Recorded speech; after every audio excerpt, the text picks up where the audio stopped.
PM cares fund में हम सभी लोग डोनेट कर रहे हैं। जो नहीं भी कर रहे हैं तो वो ग्रुप सी हो या ग्रुप डी हो या वो पेंशनर्स हो या वो ज्ञात अज्ञात, even resident doctors association Lady Hardinge medical college की डॉक्टर का भी कहना है कि हम खुद कोरोना वॉरियर्स हैं, हमारा भी एक दिन का वेतन कट गया। तो पैसा तो ऑब्वियसली सरकार के पास जा रहा है, लेकिन जो सुविधाएं हैं उसका मैं एक जिक्र करना चाहूंगी। 123 जिलों में वेंटिलेटर नाम की कोई चीज नहीं है। 143 जिलों में एक भी सघन चिकित्सा से संबंधित आईसीयू बेड नहीं है। 183 जिलों में 100 से भी कम आइसोलेशन बेड्स हैं। और उत्तर प्रदेश, बिहार और असम की तो बात ही मत करिए, क्योंकि सिर्फ उत्तर प्रदेश के 34 जिलों में एक भी आईसीयू बेड नहीं है।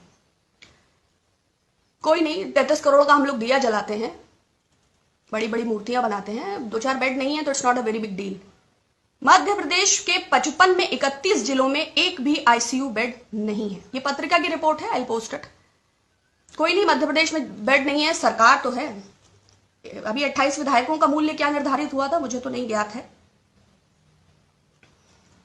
तो ये जो है स्वास्थ्य की स्थिति है, लेकिन आप सिर्फ राज्य सरकारों को इसके लिए जिम्मेदार नहीं ठहरा सकते।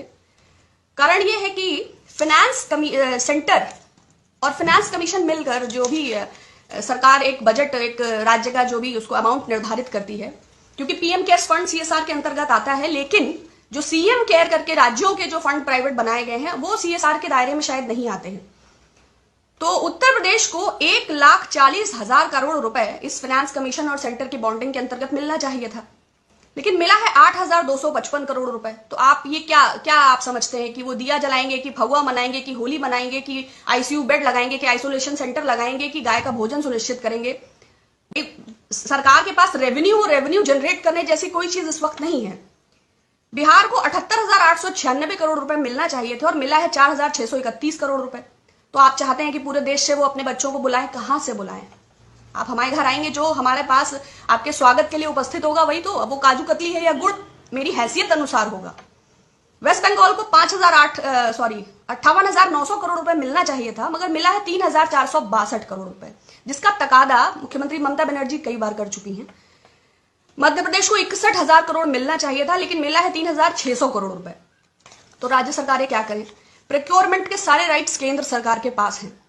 245 रुपए की किट 600 रुपए में आईसीएमआर किसकी जवाबदेही है भाई? 524 करोड़ रुपए का राफेल विमान एचएएल से लेकर फ्रांस की एक कंपनी को दे दिया जाता है, लेकिन राष्ट्र सुरक्षा के नाम पर हमें देशवासियों को यह जानने का अधिकार नहीं है कि वो 945 करोड़ रुपए जो बच रहा है, जिसको कमाने में मेरी 200 पुश्तें चली जाएंगी, वो कैसे 900 रात भर में वो कैसे एचएएल से फ्रांस को चला जाता है और 524 करोड़ से 1600 करोड़ हो जाता है। लेकिन ठीक, राष्ट्रहित में हम ये सवाल नहीं उठाएंगे। किट कैसे तमिलनाडु में 400 रुपए की और 600 रुपए की? तो अगर केंद्र सरकार के पास प्रोक्योरमेंट के राइट्स हैं और वही राज्य सरकारों के लिए सब कार्य कर रही है, तो क्या एक आम भारतवासी को ये जानने का अधिकार नहीं है? या सार्वजनिक मूल्य इसका क्या है, ये सरकार इसको स्पष्ट क्यों नहीं कर देती? ऐसे समय में जबकि लोग भटक रहे हैं, रो रहे हैं, उनके पास भोजन नहीं है, लोग बर्बाद हो गए हैं, ऐसे समय में भी मुनाफाखोरी और भ्रष्टाचार, क्या ये सरकार के संरक्षण और सहयोग के बिना संभव है? मैं इत्तेफाक नहीं रखती। आप यकीन करते हैं तो अलग बात है। तीसरी खास बात, देखिए, सरकार के पास पैसा नहीं है। ये बात अलग है कि 6 साल में चाहे वो जेट एयरवेज हो, चाहे भारत पेट्रोलियम हो, चाहे बीएसएनएल हो, चाहे एमटीएनएल हो, चाहे एचएएल हो, चाहे लाल किला हो, चाहे $20 इंटरनेशनल मार्केट में पेट्रोल है, लेकिन हम तो उसी मूल्य में खरीद रहे हैं, लेकिन सरकार के पास पैसा नहीं है। 1 महीने की कोरोना डिजीज ने भुखमरी के वो हालात पैदा कर दिए हैं। हम वही है जो थोड़े दिन पहले विश्व शक्ति जगत गुरु थे और सबके कागज जांचने में पैसा खर्चने वाले थे। अचानक से इस कदर की भुखमरी है कि हम उसका सामना करने में सक्षम नहीं हो पा रहे हैं। सरकार के एक और हालात ये हैं, दूसरी ओर सरकार ने डिफॉल्टर्स का 50 बिलफुल डिफॉल्टर्स का 6,66,000 रुपया वेव ऑफ कर दिया है। अब सरकार का हृदय बहुत बड़ा है। हम लोग 5 ट्रिलियन इकोनॉमी का सपना देखते रहते हैं। कोई एंटीगुआ में आइलैंड रह रहा है, कोई मेहुल चौकसी का भी कितना माफ हुआ है? मेहुल चौकसी का 5,492 करोड़, विजय माल्या का 1,943 करोड़, जतिन मेहता का 4,076 करोड़, बाबा रामदेव का 2,212 करोड़। बहुत गरीब है वो, उनको बाबा रामदेव क्यों कहते हैं? ही इज कॉर्पोरेट ठग। जैसे चिन्मयानंद स्वामी हैं, जैसे आसाराम बापू हैं, जैसे सावरकर वीर हैं, वैसे रामदेव बाबा हैं। थोड़े दिनों पहले वो 1000 रुपए का नोट बंद कराने वाले थे, काला धन विदेशों से लाने वाले थे, जीन्स को बैन कराने वाले थे। लेकिन एनीवेज, वृंदावन में रहना है तो राधे राधे कहना है। हमसे पूछे बिना 265 टन करोड़ सोना, संसद में इसकी कोई चर्चा नहीं, गिरवी रख दिया।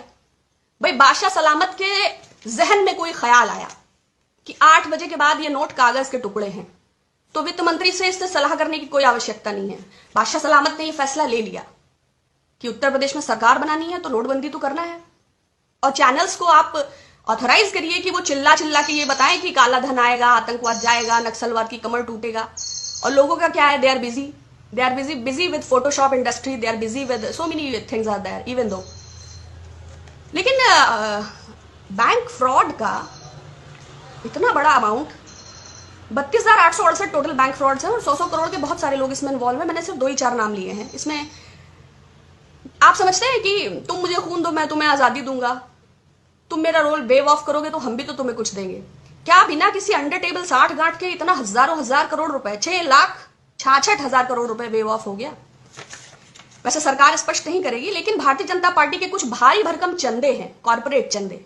Gupta coal India private limited, coastal projects, diamond power infrastructure, electrotherm India, और भी बहुत सारे होंगे।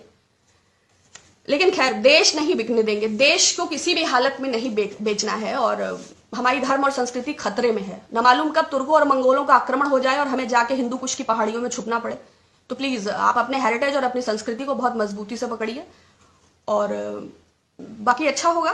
क्योंकि भारत के जो, हिंदुस्तान के जो बादशाह सलामत हैं, उन्होंने राष्ट्र के नाम संदेश दिया और एक घोषणा की और 4 घंटे में भारत सड़कों पे आ गया। जब राज्य के मुख्यमंत्रियों से मशवरे की आवश्यकता नहीं है तो राज्य के देशवासियों को तो कोई गिनती नहीं है। वो जो 1000-2000 उद्योगपति हैं, उसके अलावा भारत में कोई नहीं रहता है। बस वो लोग थाली और ताली बजाने के लिए हैं कि प्रति मेरे 130 करोड़ भारतवासियों दिया जलाइए। मेक इन इंडिया में दिया ही बनाना शुरू कर दीजिए, बाद में जलाने के काम आएगा। बाकी तो आपकी सारी योजनाएं, get up India, set down India, shut up India, whatever it is. हमारे प्रधानमंत्री जी ने इन सबको दरकिनार करते हुए एक पीएम केयर्स नाम का ट्रस्ट बनाया, जो आरटीआई के दायरे में नहीं आता, जो सीएजी के दायरे में नहीं आता, जिसको प्राइवेट ऑडिटर्स ऑडिट करेंगे और जिसमें तमाम लोग धन दे रहे हैं, जिसमें पहले हफ्ते में ही इसके अनाउंसमेंट के बाद 6,500 करोड़ रुपए जमा हुआ था।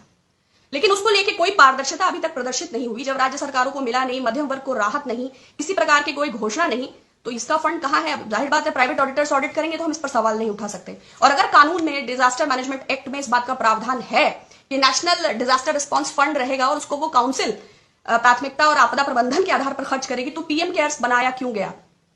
हालांकि इसका उत्तर नहीं मिलेगा।